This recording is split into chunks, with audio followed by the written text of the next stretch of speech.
Hi, everybody. Hello, I'm Ryan. I'm Bethany. And we are Ryan and Bethany Board Game Reviews. And today we're going to talk about Crimopolis. Crime apocalypse. Into the world with crime. Crimopolis, and this is published by Cheap Sheep Games. Don't forget to hit that subscribe button so you can see our videos as they come out. The year, 1926.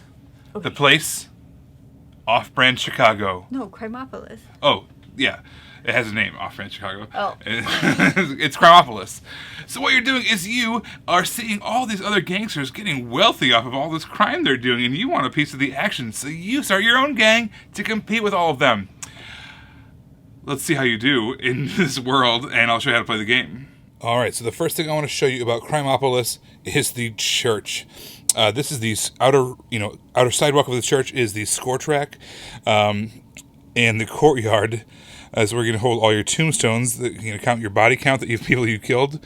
Inside the church is more of those things. This is just a massive 3D structure that is really cool. It's literally just a score track and where you keep your body counts. But it's a really great centerpiece for the game. But it plays no other background other than that, so I want to push this out of the way for now. We're going to start the board by populating it with some headquarters, which is where each person is going to be able to, put new people on the board, start them off at, and then we're going to place some additional room tiles or city block tiles as well. So it looks something like that. And then for the rest of the game, what we're going to have is we are going to have a stack with 2 rooms in it. Those are the same. Let's get something else out there. I keep on saying rooms.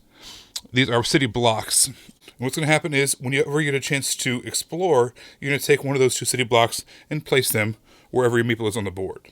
And every player does start with 1 meeple in their headquarters. Now, the main thing in this game that you're trying to do is you are trying to complete jobs. So there's a huge job stack here. Everyone's going to start with a couple of these, and what's going to happen is as you complete them, you're going to draw a new one, so you always have 2 jobs in your hand that you are working towards. On them, there's 2 bits of information on the far left corner. The first one is the hats there, how many of your gangsters it takes to actually do that, and then next to that, it tells how much time it takes to accomplish that. And then, on the far right corner, how many points it's worth at the end of the game. So you need to take your person, walk them to the barber shop, spend 3 hours, and then you get that much points. Now, we don't currently see a barber shop out here, and we don't even see any of the 2 that are coming out. So we're going to have to do some walking around and exploring in order to find a barber shop. There is another way we can kind of get rid of that card and get a new one, and I'll show you how to do that here in a moment. So every turn is going to start with having 7 hours on this clock. They recommend that the player to your left kind of keeps track of those actions. On the back, it tells what those actions are. So we can recruit, move, explore, abort a job is where you get rid of those. You can invest in a fortune, occupy, take over, ambush, redraw, or forfeit time. And I'll go over all that in just a second. Recruiting a new person into your headquarters takes 2 hours. So you just put them in your headquarters. And then you take off the time. 2 hours. Then you can move them around. Moving takes 1 hour per spot that you move. So moving to this street would be an action. Moving to this street right here would be an action as well. But that movement triggers what's called explore. Then you take one of these cards that's here, you place it, and then replace what you took. So that is called exploring. That is a free action that just happens whenever you're walking around with an empty side of the street. Every player also has a safe house. They can place that anytime they'd be able to explore. Usually it's a good idea to keep those safe houses away from your headquarters, so that way you can spawn from there as well when you're doing the recruit action. The next action you can do is called aborting a job. It takes 3 hours to do that. You can discard a job, like for instance our barbershop job. There's no barbershop out yet. Still no prospects of a barbershop coming out. So what you can do is you can pay 3 hours, discard that job, draw 2 cards off the job deck, and then pick one of them and bottom the other. The next action you can take, it says invest in a fortune that takes 2 of your hours. There's this giant deck of fortune cards. You flip one over, and you kind of keep it in your hand. They can be worth victory points in the bottom right corner if you hold on to them to the end of the game. Otherwise, it's going to tell you an action that you can do. This one says, it's kind of a reaction card, this one is. It says, the played fortune card becomes ineffective. Take that card and keep it. So this is a nice one to have as a defensive card later on if someone plays a fortune card against you. But there are a ton of different abilities that can happen from that fortune deck. They're all good. Not all of them have victory points on them, but they all have cool effects on them. One of the things you can do is you can occupy a city block. That takes 3 hours to do that. So if you were to go to this drugstore and you want to occupy it, you can take 1, 2, or 3 people in there. It is all one action. It would take 3 hours to do that. However, the reason that's important is for the end of game scoring, how many city blocks that you're occupying. So during the game, the way you occupy a game most of the time is by completing a job. So again, going back to, let's say, our barber shop scenario here, what you do is instead of doing the 3 hours from the occupy, you do however much time is in that bottom corner. In this case, it happens to also be 3 hours. But this one over here, this graveyard card, this one takes 4 hours to occupy. It takes 2 people, but you're going to get a lot more victory points out of a more challenging card like that.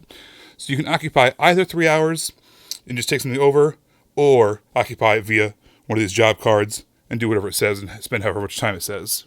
Similar to occupying a city block, what you can do is you can actually take over a city block. So let's say this person's actually here in this house tile. What you can do is you can, if you're next to it, adjacent to it, you can spend 3 hours to occupy it, ambush it, go in there. What's going to happen is every player is going to lose a meeple based until there's only 1 meeple remaining, or until only 1 team has meeples remaining. So in this case, a purple one would die, and a yellow one would die, leaving only 1 yellow remaining. And for every person that you kill on the opposite team, you're going to add a body count, which is one of those tombstones that you're going to put in the courtyard of the score track of the church. Something similar happens when you're on the streets as well. Gangsters just cannot handle being on the same street as each other. So let's say we're here on this street right there, and we just do a normal movement to another adjacent street, and there happens to be someone there. No matter what, a fight happens.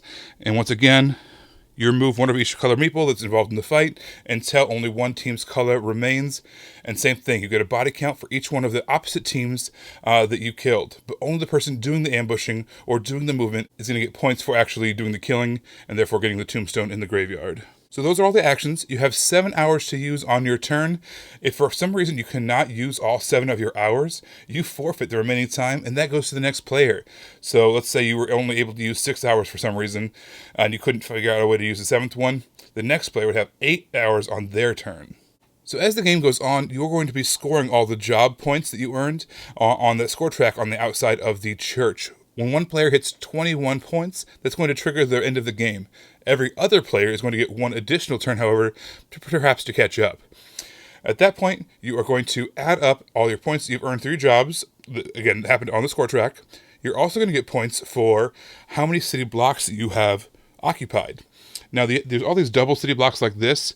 If you occupy a double city block that's actually completed, it might look something like this when you're done. That's going to be worth 3 points if you occupy a double block. Otherwise, a single block is worth 1 point. You're going to add that to your score as well. And then, if any of your fortune cards have any points on them, you're going to get points for those as well at the end of the game. Over the course of the game, you also have been accumulating a body count. So all those tombstones that you've added to your area of the courtyard of the church, you're going to take that total and divide it by 2, and you're going to get those points as well. So if you've killed 4 bodies, you're going to get 2 extra points at the end of the game. Whoever has the most points wins. There are a lot of variations of the game that you can play. One of them is called the Deeper Strategy game. You actually use more meeples. You double the amount of points it takes to end the game. It's a much more strategic game. I like that a lot. There's also a version you can do a timed game or a lucky speed game. There's even a team mode, but that can take a lot longer. Yeah, so there's a lot of replayability and variety you can add by using those different variations each time you play. Y'all, I just gotta say, I am here for that graveyard. That is the coolest little thing ever. That church and the top comes off and you put all the tombstones in it. Like, I am here for it. Yeah, you were only here for the aftermath. You didn't have to build it. What are you talking about, the aftermath? I was here with you the entire time you built it.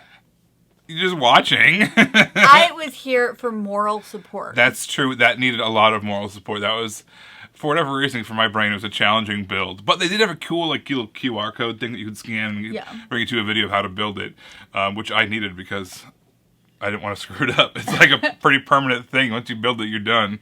And you could argue that you didn't need any of that stuff, but you did. And I am saying that you needed that whole setup and that whole getup, and I am taking that to my grave.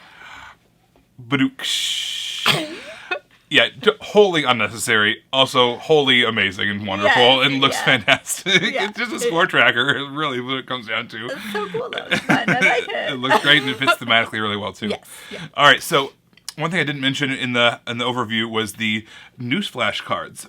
So when you complete a job, there's an event deck called the Newsflash cards. You flip over one of those every time you complete a job, and it does a random thing to you. It could be good, it could be bad. A lot of times they're bad. And they're really fun, and you almost prepare for them a little bit too. It's almost in a way a catch-up mechanism. So the more jobs you're completing, the more of these news flashes that you're having to endure. And maybe they give your opponent some leg up. Maybe they give you a leg up. Maybe they kill some people. Maybe they take away some of your resources or whatever. So there's just a lot of different things that can happen from these news flash cards. I thought that added a nice kind of element of chaos to the game. I actually really liked the fortune cards. The first time we played the game, we kind of just ignored them and just did the basic mechanics of the game. Walk around. Yeah, just walk around and do stuff. But in subsequent plays, we were really going for it, and the game was won or lost by those fortune cards. Oh, yeah. They made a huge difference to what you could do, how you could mess with other people, how you could break the rules, how you could just screw up people. It was really great. And also, I do want to point out that Cheap Sheet Games is a New Zealand company. I believe so. And they actually put a lot of spare parts in the game. So they give you all these extra cards and even an extra piece for the church. There's all sorts of extra stuff because they're hey, if stuff happens, we're going to have to charge you to ship this to you. So we're going to front load you. So we're just going to give you stuff so that way if anything happens, you're prepared and good to go. And I'm just that's brilliant. That makes so much sense. And very a lot of forethought went into that. Yeah. I thought the combat in this game was pretty cool. It just made sense. It's, you just walk up into where someone else is and people die. There's no rolling of dice. Yeah. There's no resolution. It's just what happened. And then if you were the aggressor, you get the points because you took on the risk. Yeah. But also, it was completely avoidable, too, really. You could walk around people if you wanted to, or you could, not go where people are, so that way they wouldn't have to chase you down. And the more players you had, the more likely it was to have some of the interactions and encounters on the streets. Yeah, exactly. West Side Story style. I think that was more is that the same time period? I don't know when West Side Story happened. We'll say yes. 60s, no, because that was... For anybody who is a West Side Story fan, could you let me know in the comments below what the time period of that musical is? Yeah, and if that's in relation to it all, 1926. It's not. Yes, I like the combat. It was avoidable, and at the same time, if you wanted to go after that strategy, it was there for you. And it was fun how this game had this exploration part of it when you're just starting, because you have all these jobs. And oftentimes those buildings or those places just aren't available yet. So you're literally just walking around hoping for this house to show up. Hoping for, I don't know, the pharmacy to pop up. Just all sorts of stuff while you're... There it is. Bam! Basically, but that was fun for the first little bit of the game, for the first, half of the game, where you're just trying to discover things so you can get jobs done and try to get, the most points in the least amount of area. And that was fun for me. I liked the exploration of it. I will say, putting this game away after you've built that whole church graveyard score track thing was super challenging. I felt like this puzzle that you had to play every time you played the game.